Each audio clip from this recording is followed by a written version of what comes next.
What are the main characteristics of Force Unleashed 2 compared to the other game?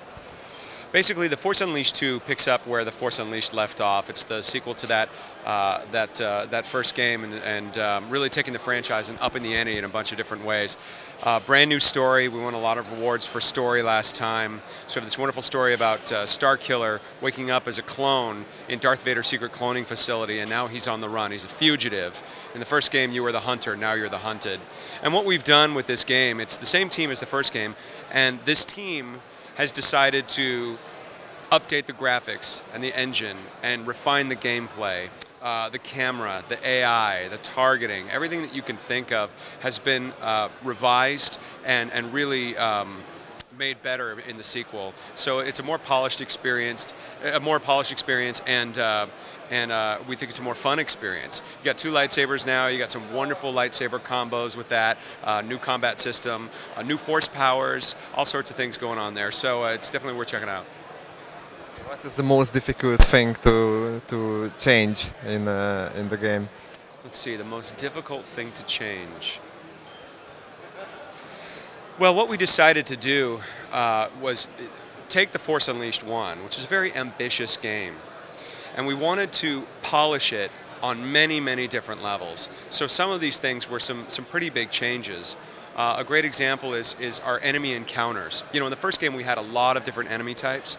In this game, we have a lot of enemy types, but what we've done is more with maybe less, I guess is the best way to put it. So for example, in the first game, a lot of feedback that we got from gamers and users was that you could just saber your way through the whole game, or you could just push your way through the whole game. Well, what we've done is we've made enemy encounters a little bit more variable. So basically, certain enemies will be impervious to, say, a saber attack or lightning or things like that. So it encourages exploration amongst players to try out all of the things that you can do in the game. We found in the first game that people didn't explore, some gamers didn't explore everything that you could do.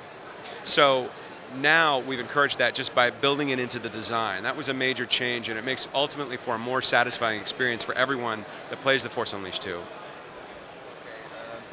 Since the first episode was about an evil dark Sith, not Lord but Knight, can we expect that he will turn to the light side this time because he's chased by Darth Vader?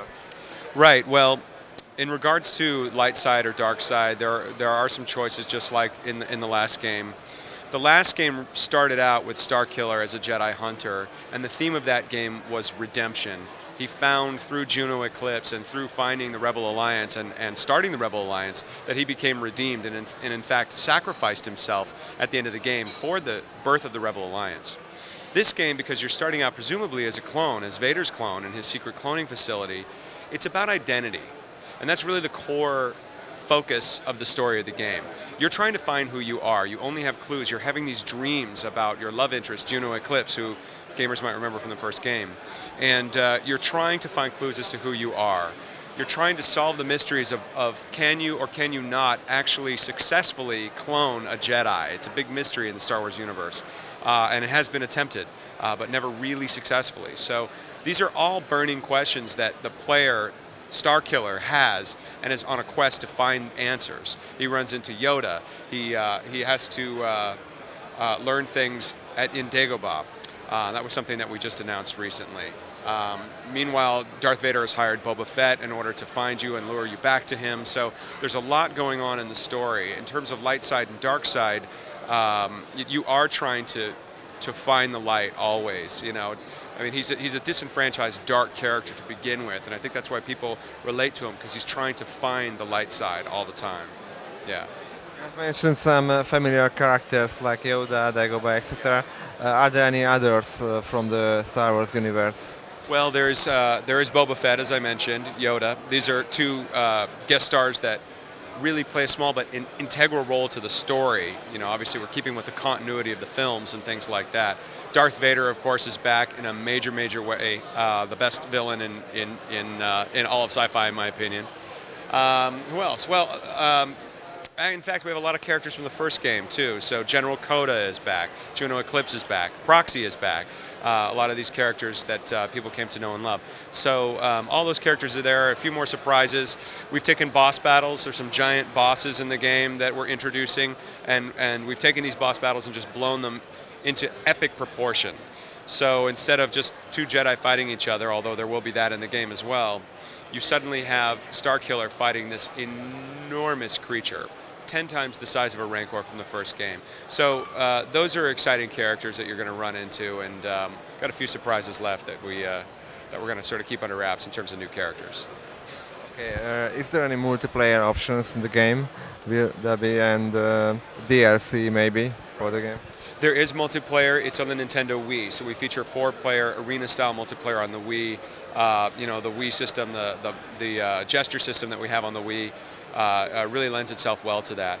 In terms of the 360 and PS3 versions, what we really decided to do with the time we had to develop was really make a polished single-player story experience. But one thing that we did add, which is brand new to The Force Unleashed 2, is we have a thing called Challenge Mode.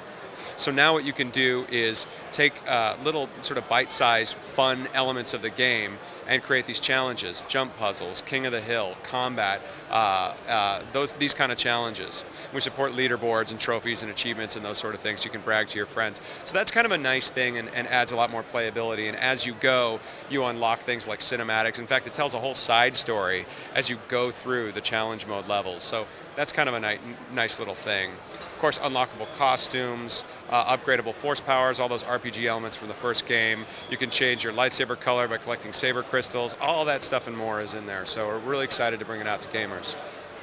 Why not PSP, finally? What happened? Why not PSP? You know, to be honest, I'm totally not sure because we don't develop the PSP internally at Lucasarts. I'd have to get back to you and ask one of our PR people. So I honestly don't know. I've been working on the 360 and PS3 version. My last question is when the game will be out. It'll be out October 29th in Europe. In fact, I think October 29th worldwide, October 26th in the United States. Xbox, PS3 and Nintendo Wii. It's Xbox 360, PlayStation 3, PC, Nintendo Wii, and the Nintendo DS. Yeah. Thank you very much.